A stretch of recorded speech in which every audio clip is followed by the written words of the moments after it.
Si bien la dialéctica surgió con el mundo antiguo griego y estaba vinculada con el debate, con la oposición de ideas, el término se siguió usando y lo que hoy nosotros llamamos dialéctica está vinculada con el filósofo alemán Hegel y posteriormente con Karl Marx.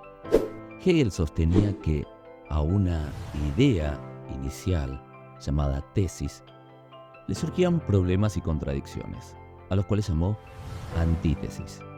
Y de la resolución de ambos surge la síntesis. Pero así no queda claro. Vamos a profundizar.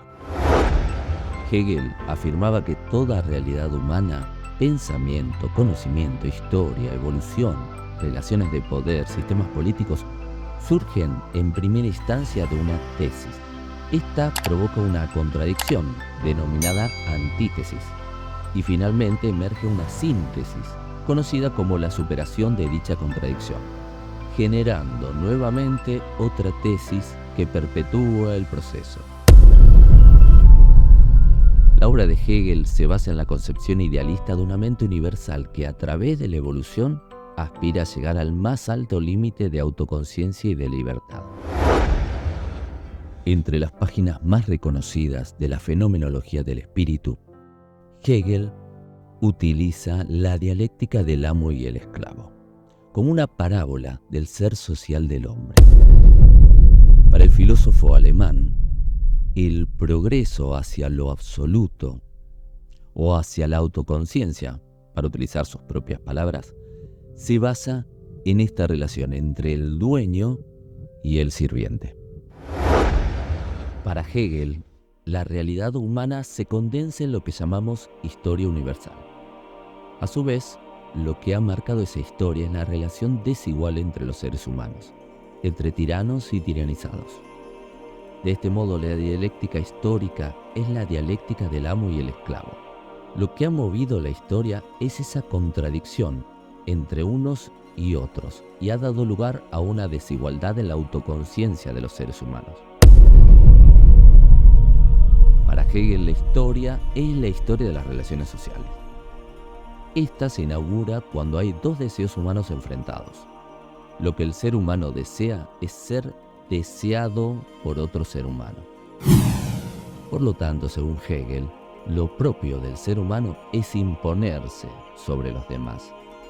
Solo cuando el otro lo reconoce como alguien autónomo, se crea la autoconciencia. A su vez, las autoconciencias libran entre sí una lucha a muerte. Desde el primer momento de la historia se conforman dos figuras, el amo y el esclavo. El primero se impone al segundo.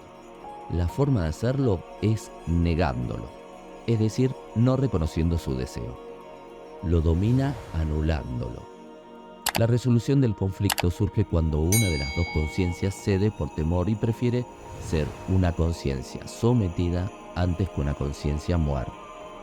En otras palabras, la conciencia que cede prefiere vivir en la servidumbre antes que morir. Por su parte, aquella conciencia en la cual el deseo de dominar es más potente que su temor a morir, es la que somete a la conciencia que cedió por miedo. Aquí tenemos a un amo y a un esclavo. Todo ello tiene importantes repercusiones sobre la producción. En esta, el amo no entra en contacto con la materia prima, o la cosa, que el esclavo transforma con su trabajo. A su vez, el esclavo entra en contacto con ella solo para transformarla, pero no es suya, ni está destinada a su consumo. Como el obrero que produce ladrillos, pero no tiene casa. Debido a ese dominio, el amo coacciona al esclavo y lo obliga a trabajar para él. Dicho trabajo no es un proceso creador del esclavo, sino una imposición que lo convierte a él mismo en objeto de trabajo.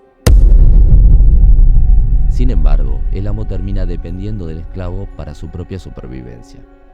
Y siempre hay un momento en el que los papeles se invierten, dado que el esclavo resulta indispensable para el amo, pero este no lo es para el esclavo.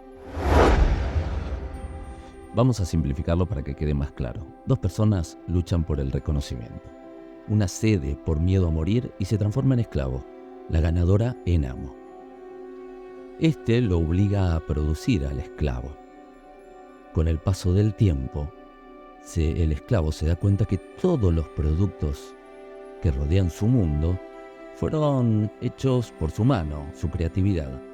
Entonces, de esta manera logra una autoconciencia. Paralelamente, el amo comienza a depender absolutamente, es decir, se esclaviza de los productos que le entrega su esclavo. Y ahí se daría este proceso de 3 partes: tesis, antítesis y síntesis. Vamos a llevarlo a otro ejemplo.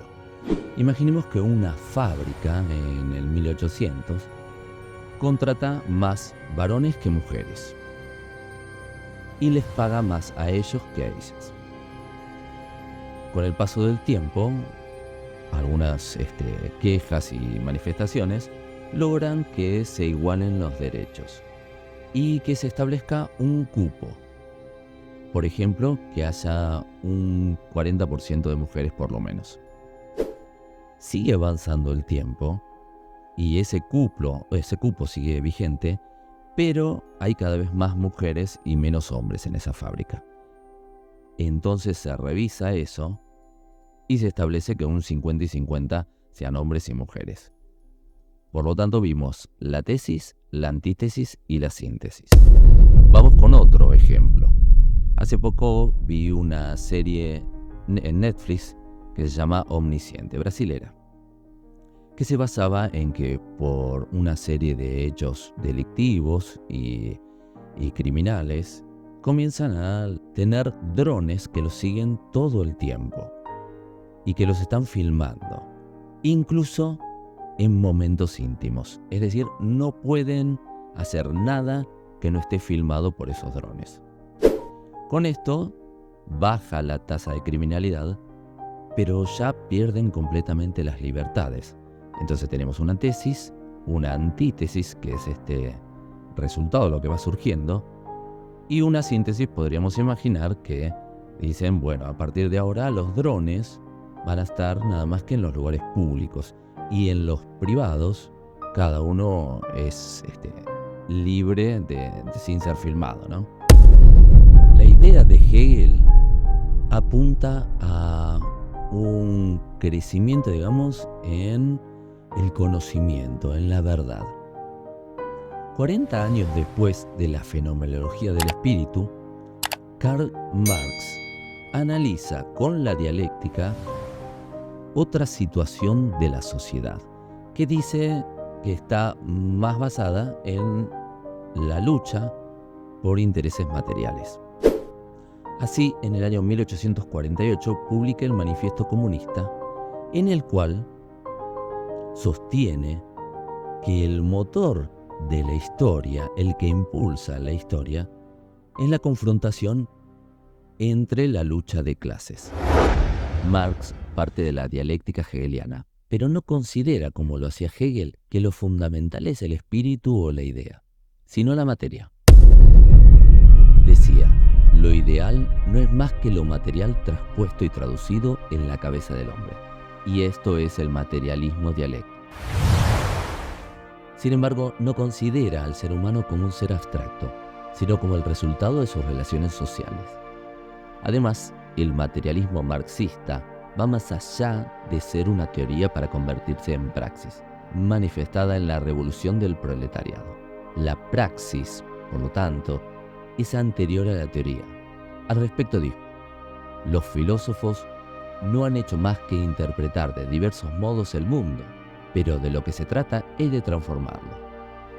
Marx y Engels, en el Manifiesto Comunista, explican: la historia de toda sociedad hasta nuestros días no ha sido sino la historia de las luchas de clase.